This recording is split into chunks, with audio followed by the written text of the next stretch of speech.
premier endroit où je me rends le matin après m'être réveillée, c'est la salle de bain.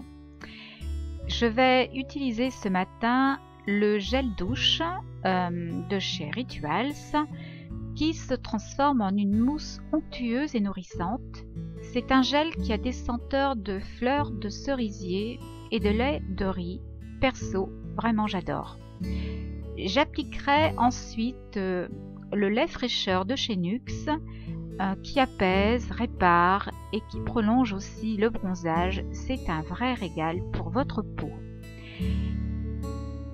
Et voilà, je vous ai présenté mon rituel, je file vite sous la douche.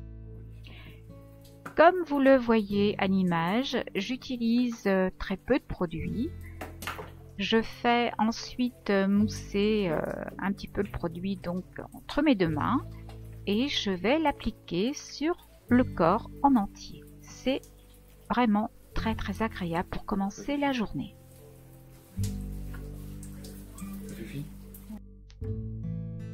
Autre moment de détente pour moi, c'est l'application de mon lait fraîcheur de chez Nuxe. Il est très agréable, il nourrit bien et il a des odeurs de vacances, ce qui n'est pas négligeable.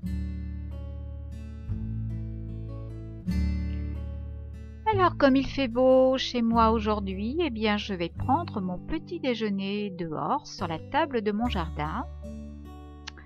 C'est un moment privilégié chez moi.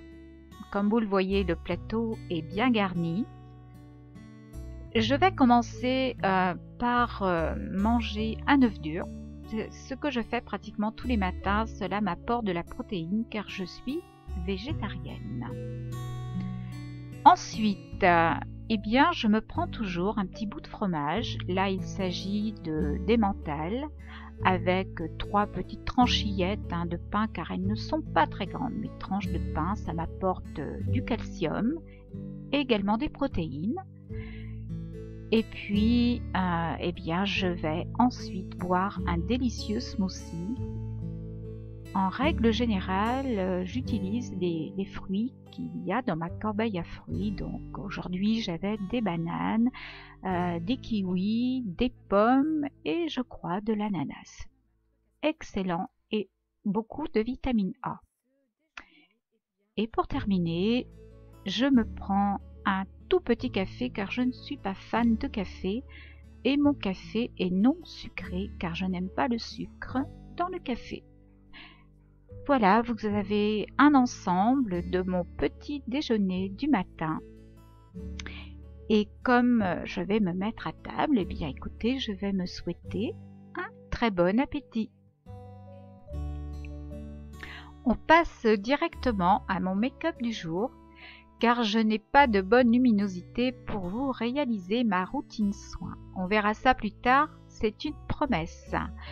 Aujourd'hui, sur mes ongles, j'ai utilisé un vernis semi-permanent de chez Peggy Sage. C'est le blanc pur et je trouve que sur des mains bronzées, eh bien, c'est très joli.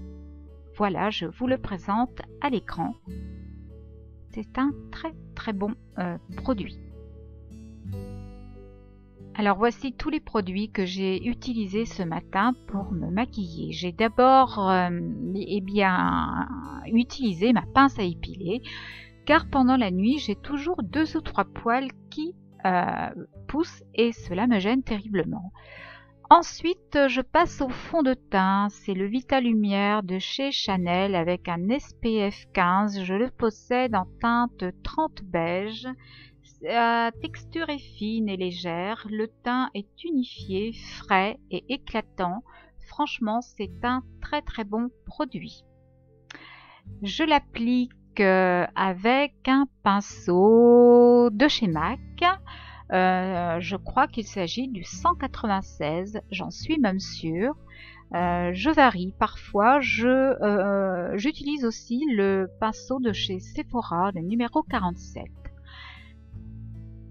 Je vais venir par la suite mettre mon anti-cerne. Il s'agit de l'anti-cerne de chez Sephora en teinte porcelaine rosée. il est vraiment très bien ce produit. Il n'est pas très cher. Vous voyez, l'embout est en mousse et il ne pénètre pas dans les rides. C'est ça que j'aime beaucoup avec ce produit.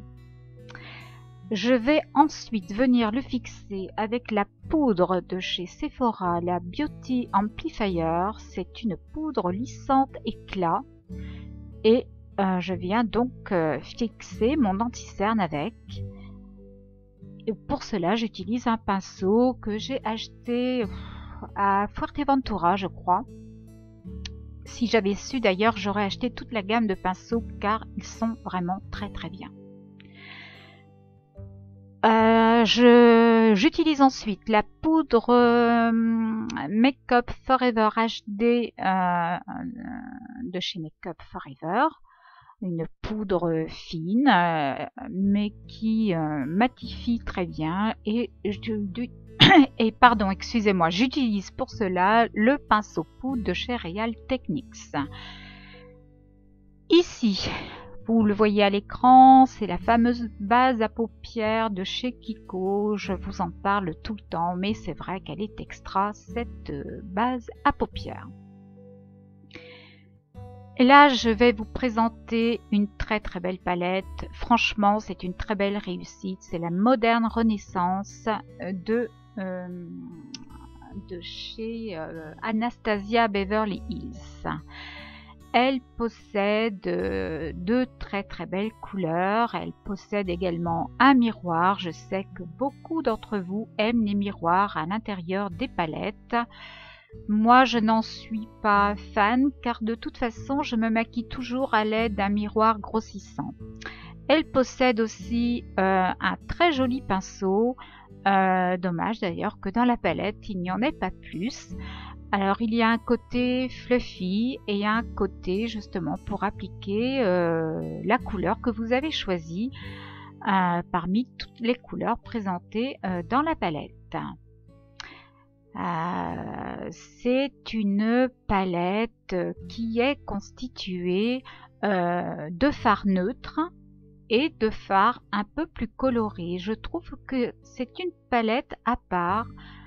J'ai rarement vu des palettes de fards à paupières avec ces tons-là.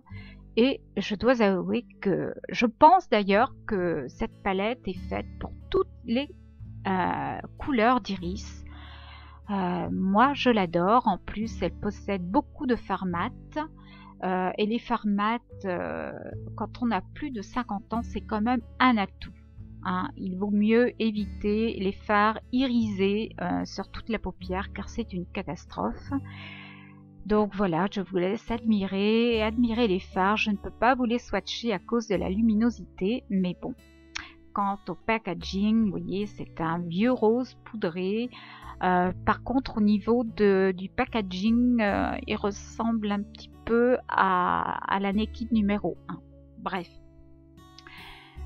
Là, en ras de cils inférieur et supérieur, j'ai utilisé un pinceau, je dis n'importe quoi, un crayon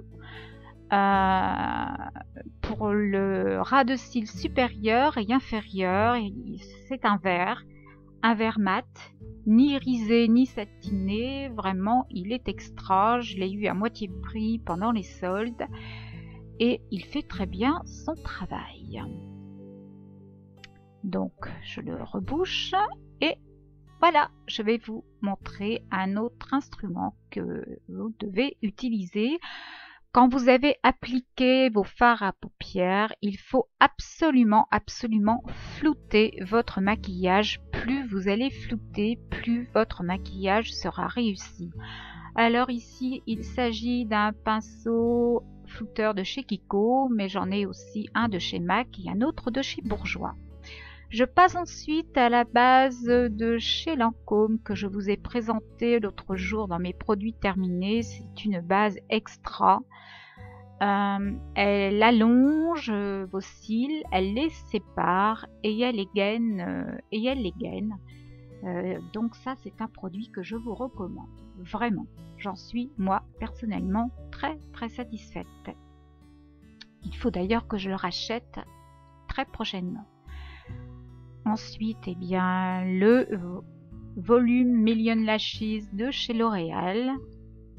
Ça aussi, c'est un produit que j'aime beaucoup. La brosse est très facile d'application. C'est un mascara qui ne fait absolument aucun paquet. Et il attrape bien vos cils. C'est vrai que je trouve que le combo des deux, la base que je vous ai présentée juste avant et ce mascara là, c'est vraiment pour moi le top. Le top voilà, de cils réussis. Ensuite, nous allons parler de nos sourcils, car comme je vous l'ai déjà dit, le sourcil est le sourire de notre regard. Alors, il s'agit du produit Benefit. Alors, je déclipe, vous voyez, l'embout, et je vais le reclipper de l'autre côté. Je dévisse ensuite. C'est très très simple à utiliser. Et je vais venir prélever de la matière, vous voyez, et je vais vous en mettre un petit peu sur la main pour que vous puissiez voir ce que cela rend à l'écran. Alors je crois que moi j'ai la teinte numéro 5, en sachant qu'il y a 6 teintes. Donc obligatoirement il y a une teinte qui est faite pour vous. Très très bon produit de chez Benefit. Franchement, je ne regrette pas du tout cet achat. Il est vraiment au top. Et puis, je vais venir fixer le tout avec le gel fixateur à sourcils. Cela va permettre aux sourcils de rester comme il faut tout au long de la journée, et c'est vrai qu'il n'y a pas un poil qui dépasse. Voilà, encore un autre produit que je trouve vraiment très très bien. C'est vrai que chez Benefit, ils font quand même de très jolies choses maintenant. Je dirais que c'est peut-être même la marque que je préfère. Ensuite, je passe à Kiko. Alors là, il s'agit d'un contour de lèvres et c'est la teinte 404. Donc, je l'ai utilisé ce matin. J'adore ces crayons car ils ont une très très longue tenue et ils sont très très faciles d'application. Par contre, l'applicateur n'est pas terrible. Là, c'est un gros défaut. Ils auraient pu quand même nous faire un applicateur un peu plus convenable que l'on puisse utiliser. Voilà, je pense que vous avez pu l'admirer sous toutes les coutures, puisque je vous le montre comme il le faut à l'image. Voici mon rouge à lèvres du jour. Il s'agit d'un Vice Lipstick d'Urban Decay. Ce sont les tout nouveaux rouges à lèvres. Alors, moi je l'ai en teinte vert d'eau. Il est très joli. C'est un vieux rose. Je vais vous le swatcher sur ma main. Mais sur ma main, il fait vraiment très rose. Il est beaucoup moins rose que ça sur mes lèvres. Heureusement d'ailleurs, car le rose ne me va pas vraiment au teint. Ceci dit, ça reste un très beau rouge à lèvres que j'utilise pratiquement quotidiennement. Si ce n'est pas celui-là, c'est celui de chez Too Faced, le Nude, dont je vous ai parlé dans ma dernière vidéo. Et puis, eh bien, je vous présente mon blush de chez Marc Jacobs, un packaging réussi, très sobre, comme je les aime. Il y a 6 teintes au total, et moi j'ai choisi la teinte la plus pâle. Voilà, je vous la présente. Vous voyez, elle est très très jolie. Ce sont 2 couleurs que vous mélangez ensemble et que vous appliquez ensuite sur votre visage. Le résultat est vraiment très très beau. Le fini est vraiment mat, comme je les aime. Vraiment un très bel article. Je l'aime beaucoup. Voilà, il va peut-être remplacer mon Kiko que j'ai aimé pendant des mois et des mois et des mois. Donc je vous laisse un petit peu... Ah oui, j'ai oublié de vous parler de ce fameux Kabuki de chez Guerlain que j'utilise pour appliquer mon blush. Mais à mon avis, vous allez avoir du mal à le retrouver en boutique car il a plus de 10 ans ce Kabuki. Voilà, je vous laisse donc admirer encore un petit peu l'œil produit que j'ai utilisé ce matin pour me maquiller. J'espère que vous voyez l'ensemble, l'intégralité des produits. Et bien maintenant, je m'en vais préparer mon sac pour aller chez ma cliente du jour. En premier lieu, je vais mettre dans mon sac ma Bible de conseillère en images. C'est un petit peu comme le Vidal pour le médecin, c'est-à-dire un outil indispensable quand je me rends chez mes clientes. Ensuite, je vais y glisser également des petites fiches personnalisées que je remets à mes clientes en fonction de leur typologie. Donc j'en ai 4 au total et je les glisse à l'intérieur de mon sac. Mon agenda bien évidemment car les rendez-vous vont tomber. Et puis aujourd'hui je me rends chez une cliente pour un bilan d'image. Donc je mets le dossier également dans ma sacoche et je vais la fermer. Je n'ai pas besoin de plus aujourd'hui, parfois je suis beaucoup plus chargée, mais aujourd'hui il ne s'agit que d'un bilan d'image, donc le sac se retrouve quand même allégé. Ah, j'ai du mal à le fermer ce sac, hein. Voilà, ça y est, il est fermé, je vous le présente, voyez, il est même très élégant je trouve ce sac. Alors voilà, je sors de chez moi, donc pour ma première journée de travail. Je ferme ma porte à clé, car je n'aimerais pas avoir de mauvaises surprises en rentrant chez moi. Je suis désolée pour la petite bretelle de soutien-gorge que vous apercevez derrière, ce n'est pas très élégant. Voilà, je récupère mon sac et je me dirige vers ma voiture. Je porte un pantalon de chez Claudie Pierlot et une magnifique chemise de chez Mage. Je trouve que les deux vont très très bien ensemble. J'espère vraiment être à l'heure chez ma cliente. Je déteste être en retard. Voilà, j'ai tout déposé. Oui, j'ai tout déposé sur le siège passager. Non, je ne serai pas en retard. Je suis toujours à l'heure. En tout cas, si cette vidéo vous a plu, je vous invite à la liker, à la commenter, à la partager. On se retrouve quant à nous très bientôt pour un prochain tuto. Des bisous à vous toutes. Gros bisous, bisous, bisous.